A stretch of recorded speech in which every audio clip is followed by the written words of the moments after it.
they try to quantify the educational needs of a region by looking at the poverty index, the quality of the schooling, the number of children on assistance. They have a range of important factors.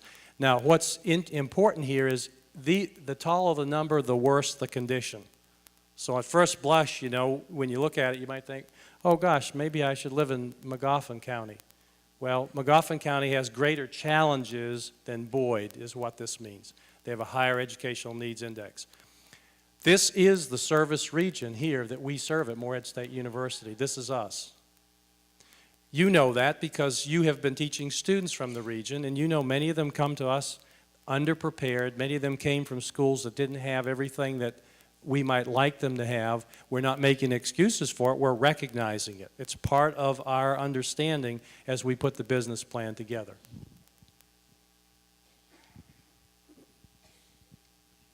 We asked for feedback on the business plan, and we got a little bit, 25 or 30 responses, I think, and people told us some things that they thought would be good strategies to follow, that we need to have middle and high school students on campus so they can interact with our faculty and staff. We can do more of that. We do some of that right now, as many of you know.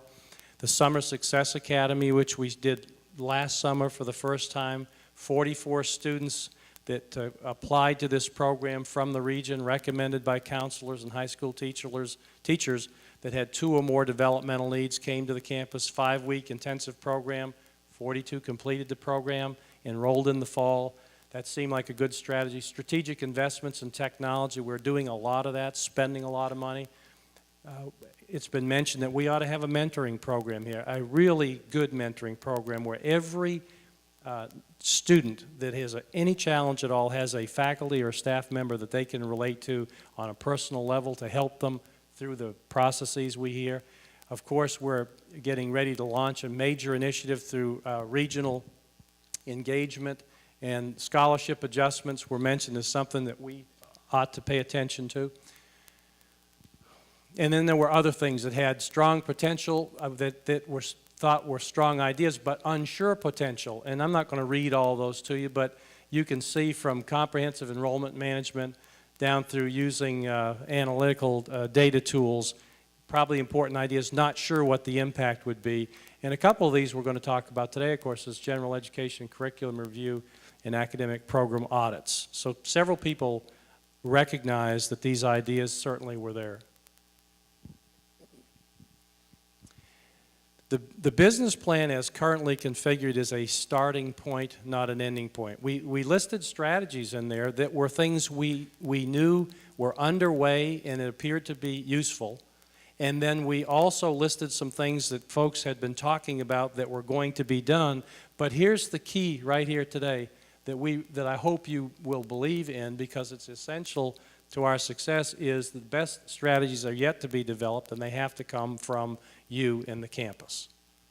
If you will put wings on this thing or legs under it, it'll go. If you don't, it's not going to happen because I can't do it. The most important work is what the faculty and the staff of the university are going to do. We need to do additional data analysis, but we've bolstered the team in institutional research. We have better data tools today than we had 6 months ago or a year ago, and we're making progress. And of course, we need to pay attention to national and local, regional best practices. How are other people meeting the challenges that they face? The important words on this chart, of course, are the performance targets. This is part of the accountability that we're reading about and people are asking about all the time. What does this mean to Morehead State University by 2020? It means we're going to increase the head count to about 12,000. We're going to increase undergraduate FTE to about 8,000. We're going to be producing baccalaureate degrees at about 17, almost 1,800 a year.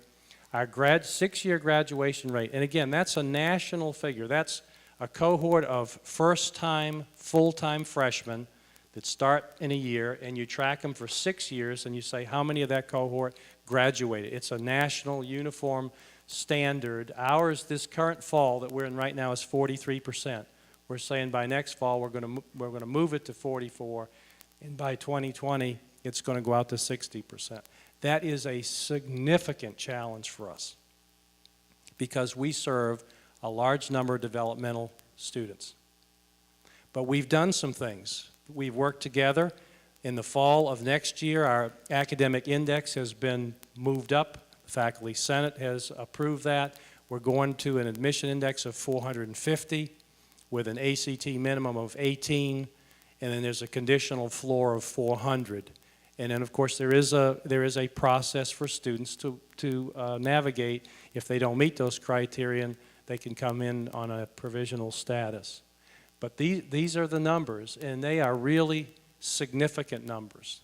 I am not suggesting today it's going to be easy for us to do this work. But I am suggesting it's possible. If we work together, I believe we can accomplish it. We've tried to attend the best we could using models what it's going to cost to do this. What I promise you is we're not going to ask you to do more with less. That's not fair, it's not right, and it won't work. So in the plan, what we've done is we have tried to anticipate the additional cost to do things. To double the numbers, there's growth involved in that. We're going to need more faculty. We're going to need more faculty and staff support for the academic mission, and that's been modeled in the plan. There are some inflationary increases. We've used a national standard there, a higher education cost index standard.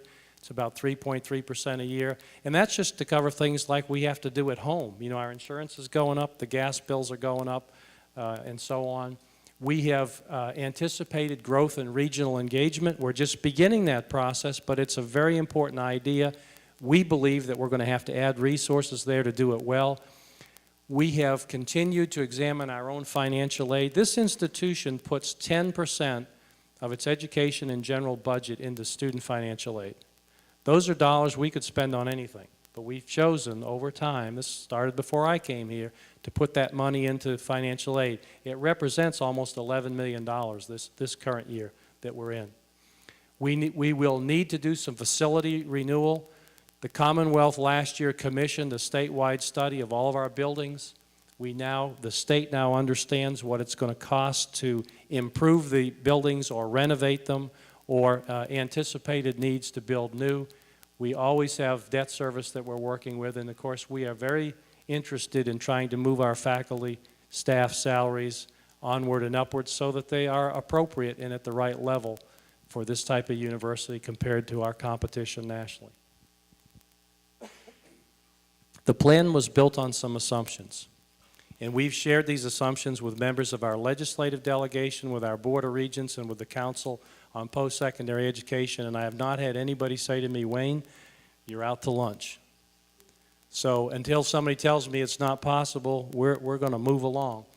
A very important assumption here has to do with the student state share of who pays the freight for an education.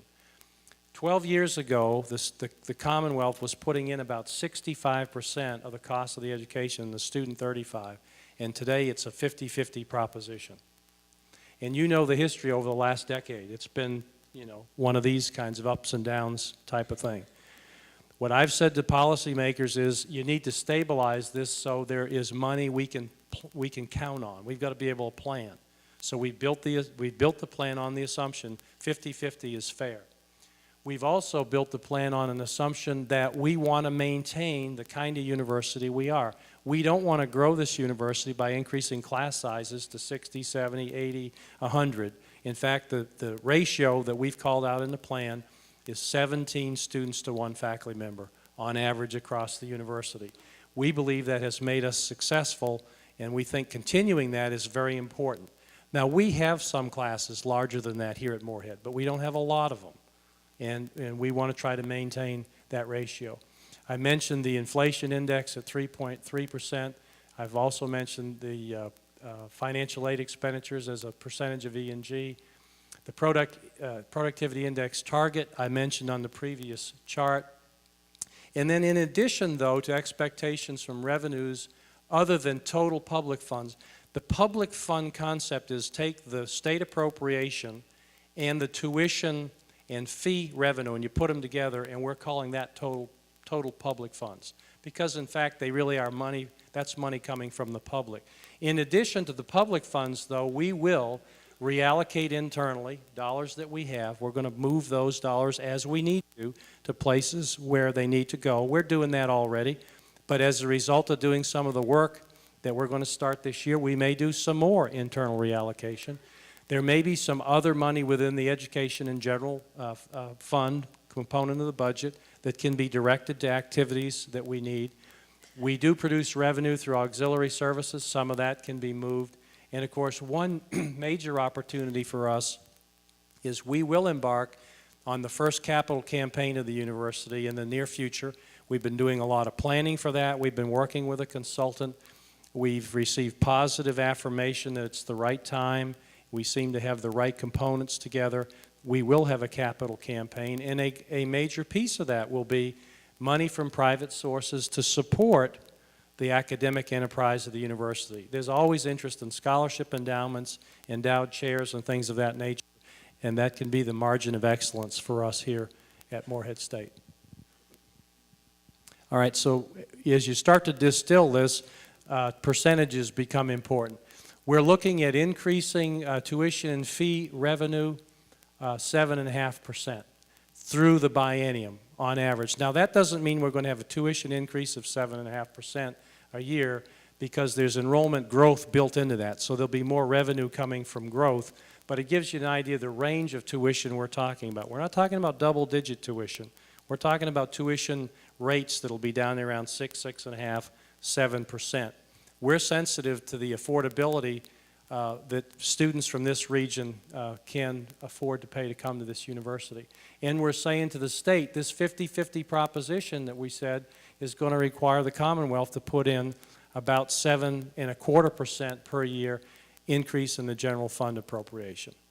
So on average, the net total public funds increase across the biennium will need to be 7.4% a year. That is not inconsistent. If you look back since reform in 1997, that's very close to the average across those years since reform.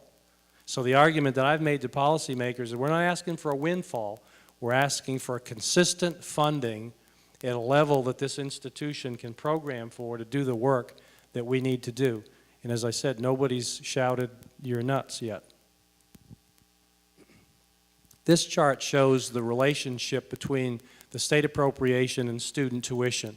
And it's simply designed to illustrate what happens when they get out of balance. Right now we're at 50-50, but if the student share here would move to 60%, you can see what has to happen to tuition. It would need to go to 9% because the state appropriation would be dropping down to something 5 and 5.3%. So this has been helpful as we share these ideas with the policymakers to say, what is it that you want for the people in our Commonwealth? Because a lot of the discussion about tuition has been, the human cry has been, students can't afford to go to college anymore, but it hasn't been, oh, by the way, the Commonwealth needs to put more money in to keep the costs down, because we're not spending money frivolously here. You know that. There aren't many frills you see as you walk around our campus. We're spending money pretty appropriately. Affordability is an important topic, and I want to spend a moment on it. There are major drivers in the business plan. We are a best value of all the public universities in Kentucky today. I don't want to use the word inexpensive because it's expensive to get an education, but a student can come here and get an education at a better value than they can go to Eastern, Western, Northern, Kentucky State, Murray, UK, or U of L. That's a fact. Look up their tuitions and look at ours. We've done that on purpose. When the other institutions were working hard to drive the tuition up to some advantage, we sat around the table and said, how can we keep it as low as possible and still take care of our business? So while we are a best value, an interesting footnote would be the recent marketing study just completed at the university using external consultants, Staymates, said, you know what? The parents of the students that are funding most of our kids going to college don't worry as much about cost as the first priority. They worry about other things. And of course, we still are going to have a major emphasis on financial aid. Let me share a little bit more about this affordability with you. Now, this is where using data is very instructive and helpful, because I don't think any of us, myself included, understood this completely until we kept drilling down into it and analyzing it. This is factual. Fall of 2006, what we're showing here is the fund sources for undergraduate tuition billed in the fall of 2006. This is real. Notice this right here. 49% of the students at Morehead State University in the fall of 2006 had a net tuition that they paid of nothing. Let me say that again. 49% of the students at your university in the fall of 2006 had their tuition paid by financial aid. Not money they borrowed at the bank. Federal, state, or institutional scholarship. 49%. That's almost half of our students. So when students are quick to say, you know, we can't pay for this, we need to be asking them some more questions about what they're paying and what they're paying for. All right? If you follow this up a little bit, look at the top here. Roughly 15% at the top paid full tuition at your university in the fall 2006. But this number's a giveaway. Those were mostly out-of-state students that paid full tuition. All right? So, is Morehead State University affordable? It's still a bargain. And it's a bargain because we have students that have a lot of need, and we've put a lot of money on the right things for them to receive aid. This chart over here shows the sources of funds that paid for that in the fall. 55% of the money came from government financial aid, meaning they got a Pell Grant, they got a KEYS, or they got a CAP scholarship. The red block here, 23% had their tuition paid for by institutional scholarship. That is a huge chunk. Think about that. That's that $11 million that we're putting in out of our E&G budget to offset the cost. And then notice, if you look over here, this little wedge here, 19, net tuition paid by the students. Okay, so is Morehead State affordable? It's very affordable. And it's affordable because we are acquiring aid and putting it in the right places for our student. I'm not saying it's not expensive, because the costs have risen significantly. But this chart in our data shows still a bargain. I want to share a little bit about our budget request. This is for the next biennium. We had a meeting last night with the legislative delegation. We had the House floor leader with us, the House A&R first vice chair was here, and two other of our regional elected officials, and we shared this information with them, and we said, you know, what we need in 2008, 2009 is an increase of 7.25% in the base appropriation. That's about a $3.5 million increase to the base for each year in the biennium, same number across. Tuition and fee revenue gross, this would include growth, not gross, it would include growth, and it would need to be 7.5%. So the tuition increase will be less than 7.5%, but the gross revenue is there. So for a total public funds increase of 7.25%. We also talked to them about our capital construction needs. I hope you're excited about what's happening on campus. We are finally building some things that are necessary for us to improve this place. This room was renovated last year. Looks pretty good, doesn't it? First time I walked in here, I was embarrassed. I stood up here or back there. I looked up in the corner up there, and the plaster was falling off the columns. The ceiling was leaking up there. All of the painting on here was in bad shape. We spent $650 to, I don't remember, Mike, $800,000 in here, and we cleaned it up, fixed it up, and I'm proud to be here, aren't you? You're sitting in a seat that's pretty comfortable. That's just one example. We've got a new equine surgical hospital being built out at the farm. The space science building is coming up out of the ground. We're halfway through Phase B planning for the new Share building, the Center for Health Education and Research, which is the partnership between St. Clair and MSU, but we still need more, right? Which is what I said to these folks last night. Guys, thank you so much. But here's what we need in the next biennium. While the space science building is coming up, what we finally had to do, because the construction costs were so great, we pulled out two major components, the Star Theater and the clean room, and we pulled all the equipment out of the building, so we need almost $10 million to finish the building. It's the highest ranked project on the CPE list. It'll get funded next year. And we'll have, when we open it, we'll have a building. That's what it needs to be. The University Center, the Adrian Doran University Center, if you stand on my front porch and you look across the street, it's beautiful. Walk around the corner where David McGrain, his office is, and look across the street and you see all that old marble on there. Charlie Borders, who's the chair of the Senate A&R committee, said to me 2.5 years ago when I first met him, he said, when in the heck are you going to take all that old marble off there and make the building look good? Charlie, we're going to do it, but it's going to cost $49 million. Golly. What that means, we got to go through the whole building. All the infrastructure in the building is original. The piping, the air conditioning, the electrical systems all need to be renovated. The building itself, interior, needs to be renovated. And we're going to build a new wing on the side of the building back toward the administration building where we will bring together all the academic and student support services. So we'll have a one-stop shop for our students. So that's where we'll have admissions, we'll have financial aid, we'll have some of the accounting and budgetary control, the counseling center, those things that students need in one place. That's what that price tag represents. And we got a pretty good nod last night from the group that was there. And then with this new building we're planning for St. Clair, this share building, we've got $26 million already in the bank, so to speak, for that building.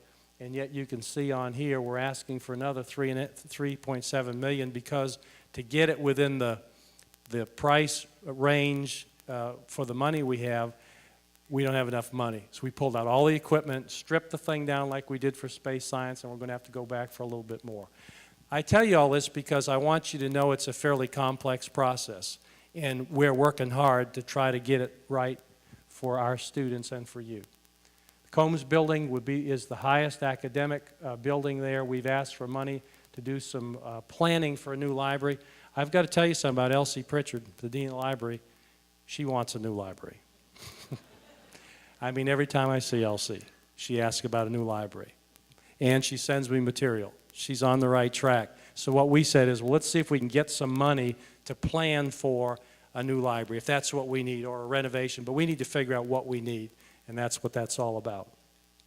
Button Auditorium, the building we're in, gee, we spent $650,000. This looks nice. How many bathrooms are in this building? There's one down here on this level, there's one up there, and they're one-holers each, right? And then there are a couple of two-holers downstairs. This building is not what it needs to be.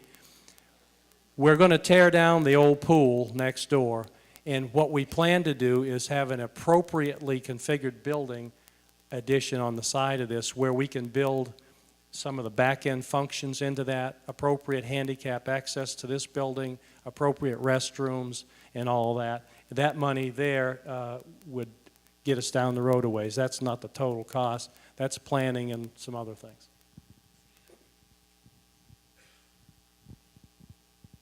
Okay, what are the next steps?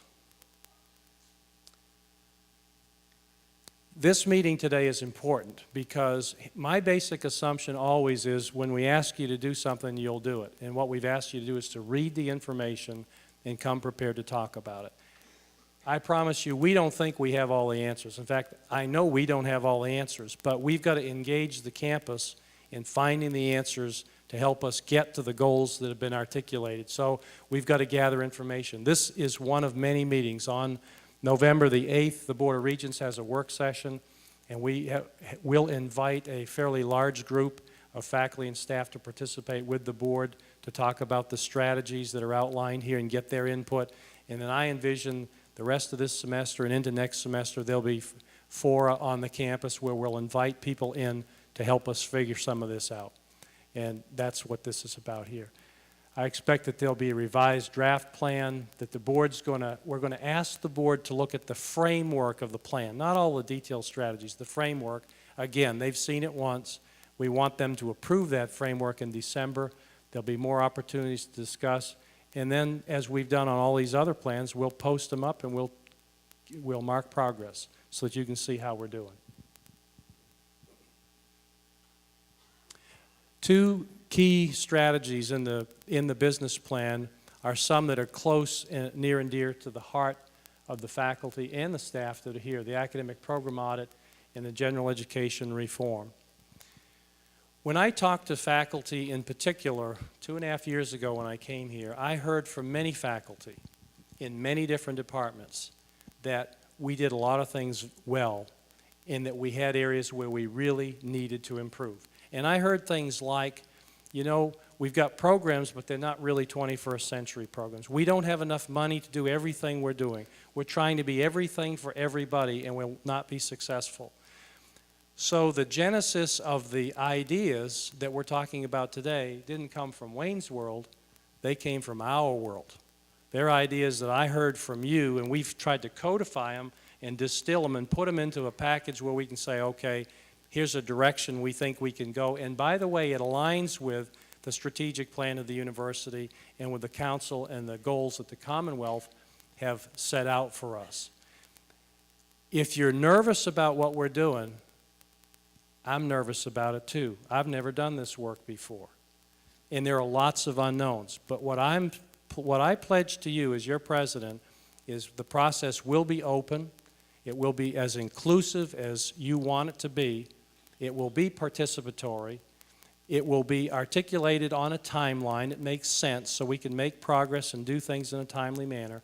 And it's all about achieving excellence on our campus and with a focus on student success so that our kids will graduate from here and go on into the world to lead productive lives. And hopefully in that process, if we are able to do what we're saying, the average per capita income of the people in our region will improve by $20,000 a year. That's data from the Public Policy Center. That's not from Wayne's World. That's a big deal. So what I'd like to do is ask the provost to come forward, and she's going to talk about these important ideas as well. Thank you.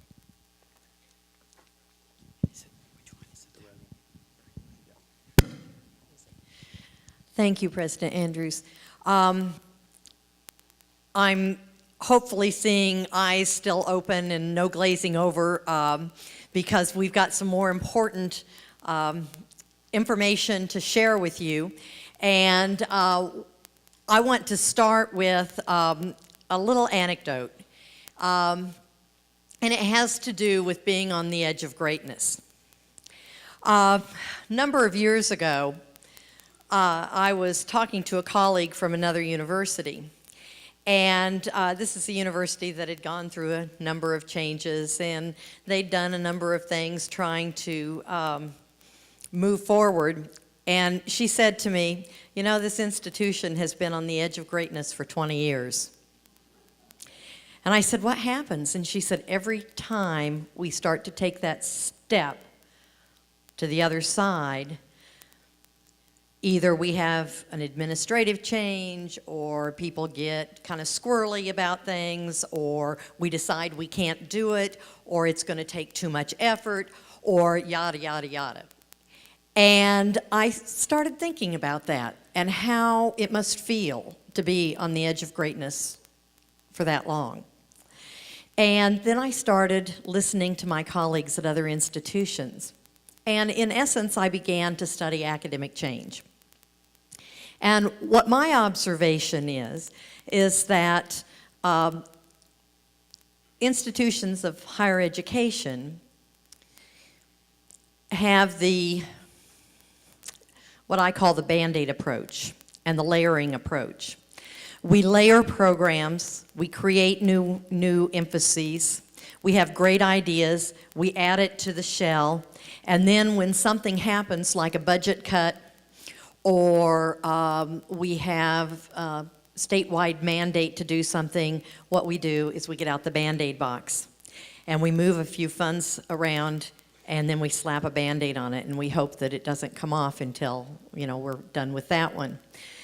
And so when I accepted the position here at Morehead State University, I felt that looking at the strategic plan, listening to the faculty and staff that I interacted with during the interview process, and those I've interacted with in the last 3 months, I believe that we are on that edge and that we have the ability to embrace the power of change not the fear of change. As I've worked with a number of groups and had feedback from a number of groups, including the Executive Committee of the Faculty Senate, and I'm not saying that they said these things from the Executive Committee, but they were among the group that I talked to. Little things came up as we started talking about looking at academic programs, looking